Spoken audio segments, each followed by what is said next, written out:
course, we're talking about former FBI Director James Comey as he made that threat against President Trump, posting on social media, 8647, a fun seashell formation he said he saw. President Trump has responded. Yeah, so this is from this interview with Bret Baier, which will air tonight during his show, but they have released some of the clips. But Bret Baier follows up with him talking about these issues that we've been talking about, whether or not there will be some sort of prosecution and things of that nature. Let's go ahead and play bite 8. Obviously, he apologized and said he wasn't calling for violence. But look, he's a very bad. What do you want to see happen? What do you want to see happen?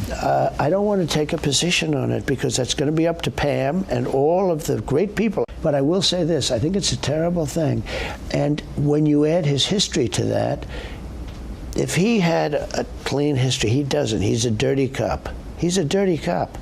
And if he had a clean history, I could understand if there was a leniency. But I'm going to let them make that decision. It certainly can inflame the wrong people. You know, do I think most people are going to read that comment or read that social media post and go, okay, he has given us a mission. We have to go do something about it? Probably not. But the problem is the dozen that may, or the 100, or the 1 that may take it a little differently, may take it a little more serious. That's what we saw happen twice over the last year. Well, and even if you were to take this as just highly, highly irresponsible, right? Just if you were to go there, I know people in the chat and the listeners are not going to just go there, but if you were to do that, you would have to ignore that James Comey skirts the rules to accomplish his goal and has done that against President Trump many times since the beginning. We're not even at 1 year since the Trump assassination attempt. It feels like sometimes decades ago, but it happened last summer, July. Right. So we are still not even quite almost there, but a year. It should be fresh on people's minds when they are posting on social media. In general, you shouldn't be posting like this kind of thing about anyone for that matter, but someone who has already had not even foiled assassination attempts, real assassination attempts where he was shot, but they don't take it seriously. They moved on very quickly. It's what happened when they put in Kamala Harris to try to make you forget about what happened with Joe Biden and then also forget about the assassination attempt. Right. And I want to remind people here, this is what he did at the very beginning of the first Trump administration, where he was going outside of norms, outside of protocol, and using spies from the FBI to be subversive against the administration that had just been elected and just come into office through the inauguration. Let's listen to this. It's bite 1.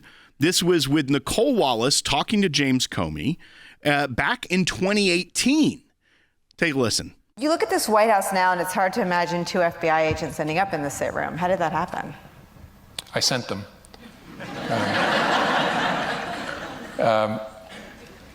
Something I probably wouldn't have done or maybe gotten away with in a more organized investigation, a more organized administration, in the George W. Bush administration, for example, or the Obama administration. In both of those administrations, there was process. And so if the FBI wanted to send agents into the White House itself to interview a senior official, you would work through the White House counsel, and there'd be discussions and approvals and who would be there. And I thought it's early enough. Let's just send a couple guys over. So already was taking it into his own hands, already violating at minimum the standard. That's right. And while this may not be something that they can prosecute, the 8647, or maybe they can, James Comey's conduct has been that of someone trying to overthrow a sitting president.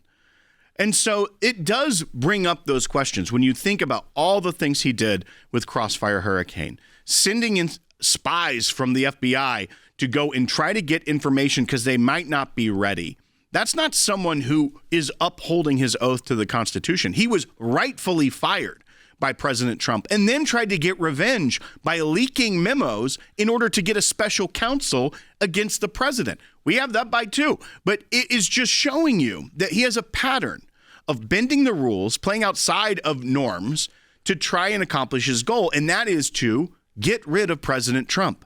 And that's why, at minimum, it's highly irresponsible, because you heard these facts about there are so many in the Democrat Party who responded to a opinion poll and said, there could be justifiable reasons for someone to take out the president. That's not normally something you do an opinion poll on, but people are okay with saying that. This person is now amplifying a message which could be seen, especially by deranged individuals, as a call to violence. Yeah, let's go to Mike, who's calling in Missouri, who's got an interesting point. Mike, you're on the air. I just said the question, isn't what Comey did basically the same thing that President Trump was prosecuted for January 6th? Absolutely not, because President Trump told them to go home. Yeah, I'd say it's almost the opposite, which is you're putting out a message, but I understand your point, Mike, that it's like if you're going to prosecute one, you got to do the other. But you have a post that has one direct message. And look, that direct message at a minimum is to take out or to get him out. And look, I, as Will said, do I think this is going to end in an arrest? I know a lot of you want us to say, yes, of course it is. It's going to happen. He's going to be put behind bars. And look, maybe it does. I don't think that's going to happen for a social media post like this. I really don't. So I'd hate to be the person who leads you down some path that you think that's what's going to happen. But do I think it's going to be taken seriously and he's going to be having a talking to? And hopefully this will inspire less people or inspire people to not have this kind of violent rhetoric. And I encourage President Trump to do the same, to also not encourage this kind of violent rhetoric. When you have very intense times, when the president is all over the Middle East and doing all of this, this is the wrong time to be sending this kind of message. And of course, you have people from the team going out there talking about it, Tulsi Gabbard and the team discussing specifically what they think. Do they think he'll go to jail? They said they do, or belongs in jail. So you know what? I'm not saying it can't happen. I would find it a little hard to believe, but maybe that's just because I'm used to the way things used to run, and that nobody really had to serve any time based on these kind of threats. That's right. And in my opinion, the things that he did to this country in 2016 on, meaning James Comey, just clarifying, were much worse than the social media post. And I think that's why my mind, knowing what we lived through with him, knowing his leaking, the way he weaponized the FBI as his own police force against the administration. And you think about Peter Strzok and Lisa Page and Andy McCabe and all of these people.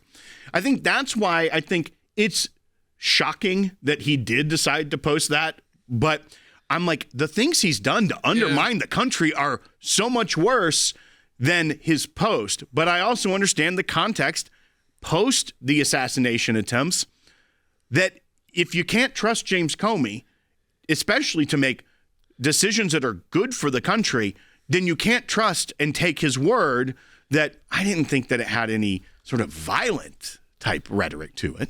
We are so excited to announce the ACLJ's brand new app, completely redesigned to provide you with the best tools available to partner with us at the ACLJ.